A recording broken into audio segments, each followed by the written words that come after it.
Hello, everyone. So, I'm finally managing to dig down to some of the stories that are more relevant to what is happening in Ukraine from under all of the fluff about the peace plan and Trump and all of that junk. So, that said, that doesn't mean that the news are good, unfortunately. So, first, there's this. On one hand, it's a good thing that some steps are being made to use frozen Russian assets to aid Ukraine. On the other hand, once again, it's what is taking so long? Come on. So, here's why I'm saying that. There are certain Russian entities and individuals who have been under sanctions since 10 years ago, since after the annexation of Crimea. So those assets have been frozen for years. And then, there were more, the ones whose assets were frozen after the all-out invasion of Ukraine. So it's not like there hasn't been any time to figure this out. And this pertains to the assets frozen in Canada, in the US, in the EU. Come on. In the UK. Come on, guys. Seriously?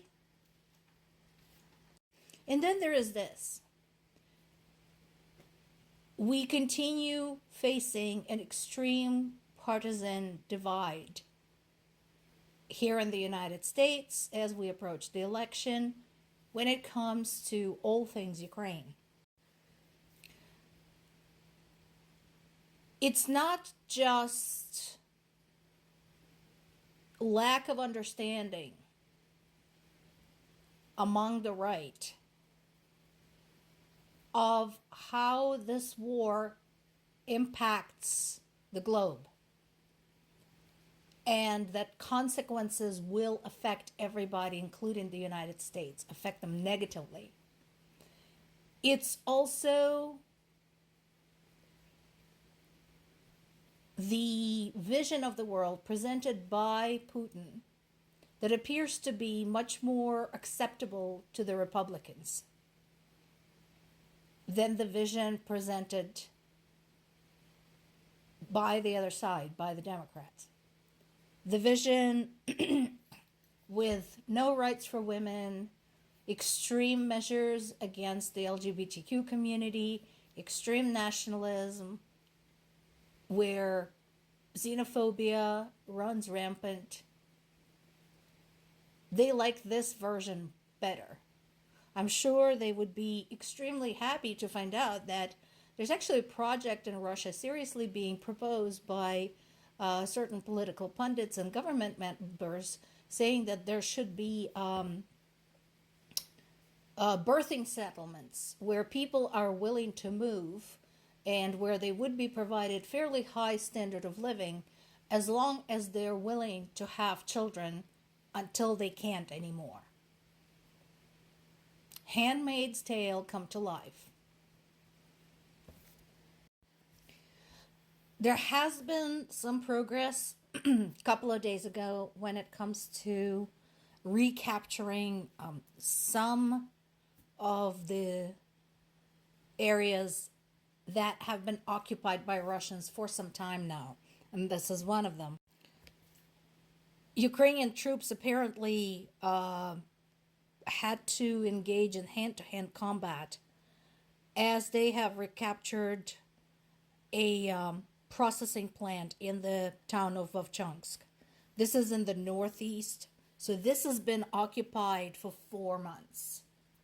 So this is big news.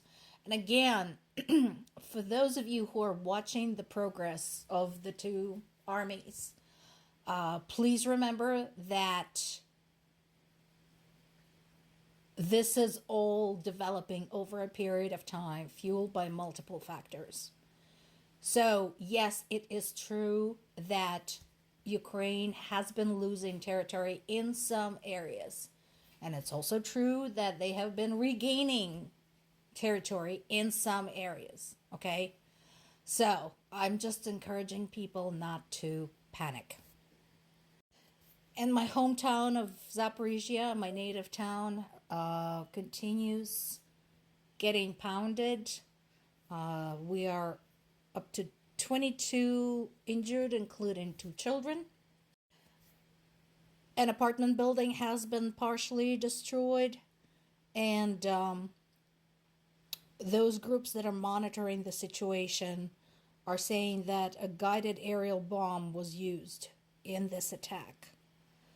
I have been trying to contact my parents, but so far I have not heard back from them. So whether they are alive is at this point unknown.